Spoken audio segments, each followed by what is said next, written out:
تتأمل في دينك وتأمل في مذهب أهل السنة وشوف وقارن. راح شنو تلاحظ؟ راح تلاحظ إنه ديننا بقصص وخرافات عجيبة يعني. ثانيا راح تشوف صحابة كفرناهم حاشاهم، زوجة الرسول كلموا عنها بسوء حاشاه، دعاء توسل من غير الله، والأموال راح تشوفها تذهب لجيوب المعممين باسم الخمس. راح نشوف بعد شنو ضرب بالسيوف والسكاكين حتى يصير الدم.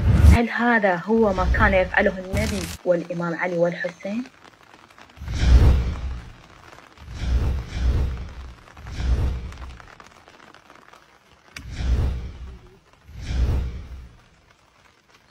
حياك الله اختنا زينة، تفضلي. السلام عليكم شيخ فرح. وعليكم السلام ورحمة الله. دا أقول لك بصراحة هاي الأحاديث اللي دا ترويها ودا نسمعها أنا أشوفها دا تظل أكثر مما تهدي الشيعة اللي موجودة في كتاب الكافي. أنا دا أقصد شلون يعني؟ يعني هم يدعون أن المهدي صححها. أنا برأيي أقول أنه يجب عليهم أولا أن يثبتوا وجود المهدي قبل أن يصحح الكافي هو. اي طبعا هو ما قالها الكليني ولا ادعاها كما ذكر،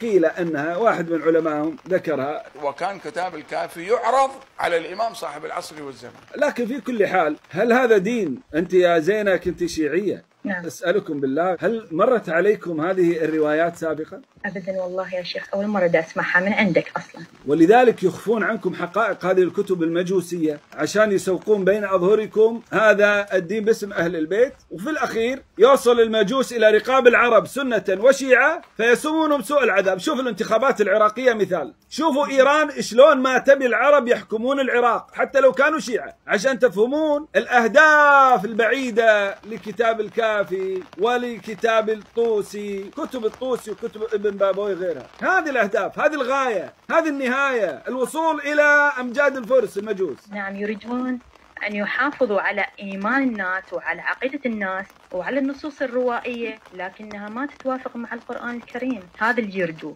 صحيح. ولذا الكليني أول من طعن في القرآن. صحيح. اقرأوا مثلا كتاب باب فيه نتف ونكت في التنزيل في الولاية، شوف شلون يلعب في القرآن، يزيد آيات وينقص آيات ويقول هكذا في الكتاب مخطوطة، هكذا نزلت، آيات ما لها علاقة بقرآن. هذا غاية. الشيخ كمال الحيدر يقول ما يعتقده الكليني وضعه في الكافي بدون شك، يعني هذا اعتقاد. هل كتاب الكافي كتاب حديث لو كتاب فتوى؟ المشهور الآن بيننا شنو؟ كتاب حديث. الجواب كلا وألف كلا. الكافي ما يعتقده الكليني وضعه في الكافي. بهالحالة هل علينا الأخذ بالاعتقادات يا شيخ؟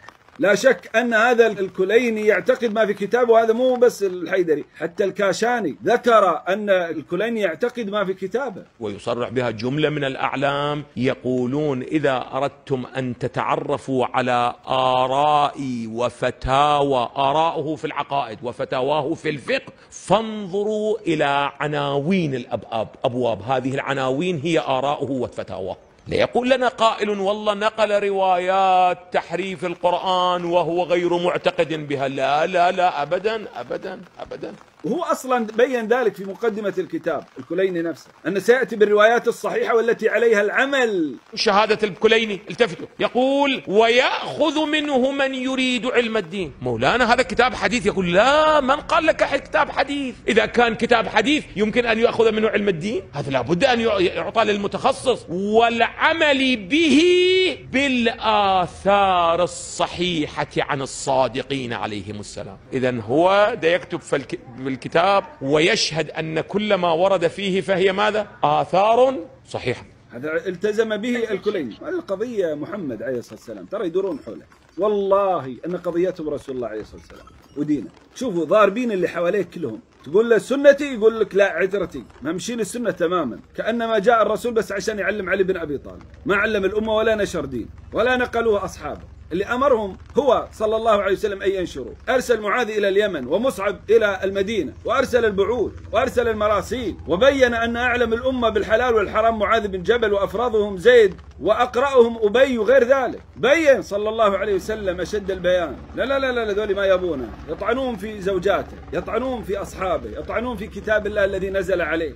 الهدف محمد عليه الصلاة والسلام، بناته ينكرونهن إلا فاطمة، وفاطمة يطعنوا فيها بعد، قالوا دين أهل البيت. والله أنه مضحوك عليكم يا شيعة. دين مجوسي يريدون الوصول إلى أمجادهم عبر عباءة أهل البيت لا أكثر، بالكذب عليهم والافتراء واختلاق دين جديد ينسب إليه. يا شيخ شنو أفضل طريقة حتى نفهم بها القرآن، حتى نتخلص من هذه الكتب المحرفة؟ شنو أفضل طريقة؟ بالنسبة للمبتدئين اللي يريدون قراءة القرآن يقرؤون يعني التفاسير الميسرة. يعني الحين عندنا شوفي أختي الكريمة في مصحف يطبع مجمع الملك فهد في المدينة النبوية اسمه التفسير الميسر. هذا رائع جدا، يشرح المعنى بدون اختلافات ولا أقوال ولا غير ذلك، يشرح معنى القرآن بسهولة وبساطة شديدة. هذا للمبتدئين أنصح فيه. ممكن تلقونه أيضا على الإنترنت. تفاسير مثلا تفسير ابن سعدي، الإمام ابن سعدي رحمه الله تعالى، وغيرهم من التفاسير توصل لك معلومة القرآن بسهولة. المتقدمين من طلاب العلم وغير ذلك يذهبون إلى كتب ابن جرير وإلى ابن كثير وإلى القرطبي وغيرها من كتب التفسير. موفقة أختنا الكريمة. أريد بس أحكي كلمة ويا الشيعي، أريد يسمعني، أريده تفضل. إنه أقول له تأمل في دينك وتأمل في مذهب أهل السنة وشوف وقارن، شوف الفرق. وقبل ما تقارن اترك من التعصب. راح شنو تلاحظ؟ راح تلاحظ انه ديننا بقصص وخرافات عجيبة. يعني ثانيا راح تشوف صحابة كفرناهم حاشاهم، زوجة الرسول كلموا عنها بسوء حاشاها، دعاء توسل من غير الله، والأموال راح تشوفها تذهب لجيوب المعممين باسم الخمس. هذا الكلام، هذه النهاية. الزنا والعياذ بالله باسم المتعة. راح نشوف بعد شنو ضرب بالسيوف والسكاكين حتى يصير الدم. هل هذا هو ما كان يفعله النبي والإمام علي والحسين؟ هذا اللي أريد أسئلة للشيعي. ثبتنا الله وإياك يا أختنا زينة. أنا أذكر كنت تقولين سابقا أنك كنت تحضرين مجالس العزاء للنساء. نعم مرتين. في هذه المرتين ممكن تصفين ما يجري على يد الملاية واللي حواليها شنو كانوا يسوون؟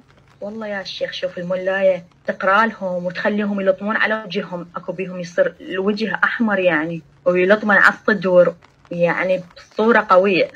أنا هاي بصراحة ما سويتها، لأن هو أصلا والدي ما يقبل نروح لهيك مكانات يعني بصراحة. أي ولا نلبس أسود يعني، بحيث الناس كانوا يسمونا إحنا السنة، كنا معروفين بمنطقة السنة إحنا. يعني هذا من الأثر متأثرين بأهل السنة؟ أي لا، يعني يقولون أنتوا السنة، أنتوا ما تلبسون أسود، أنتوا ما تلطمون، أنتوا يعني مو مثلنا. يعني الشيعة ما عندهم الطقوس هذه؟ ما عندنا هاي الطقوس يا شيخ، ولا عندنا إحنا ما نصلي على تربة. وإجت أيام إحنا نصوم مع أهل السنة ونفطر معاهم يعني. هذا التيار الشيعي اللي هذا حاله كم نسبتهم أختنا زينة؟ لأن أكثر من واحد شيعي اتصل وقال نفس الكلام. كم نسبتهم في المجتمع الشيعي العراقي؟ يا شيخ هو كانت موجودة الصراحة بعد ما صارت 2003 وبعدها هذه ظهرت. شوف هذه الأشياء ما كنا نعرفها إحنا قبل يعني.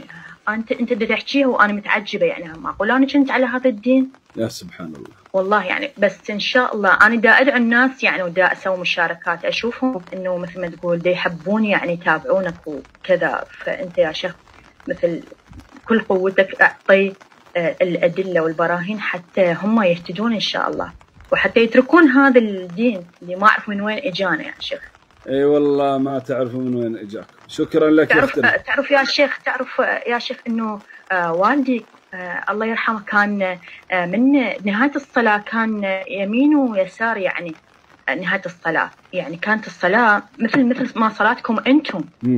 بس من اجوا المعممين كل من قام يقول لازم صلاة هيجي صرنا نتبعهم بدون دراية يعني. ما جاءت المصائب إلا من وراء العمائم. والله ما ظل الناس إلا بسببهم. أسأل الله لكم الهداية والثبات على الحق أختنا زينة، وهداية الأهل والأقارب وبلاغهم الحقائق. مثل هذه البثوث مثلا مقاطعها إذا ما عليكم خطر توزيعها، لا توزيعها فيما بينكم بين من تثقين فيه، ولو من باب يعني الاطلاع وليست الدعوة. شوفوا هذا واحد وهابي، أو هذا الشخص الفلاني، هذا موقع السني، شوفوا شو يقول، من دون إظهار يعني تعاطف مع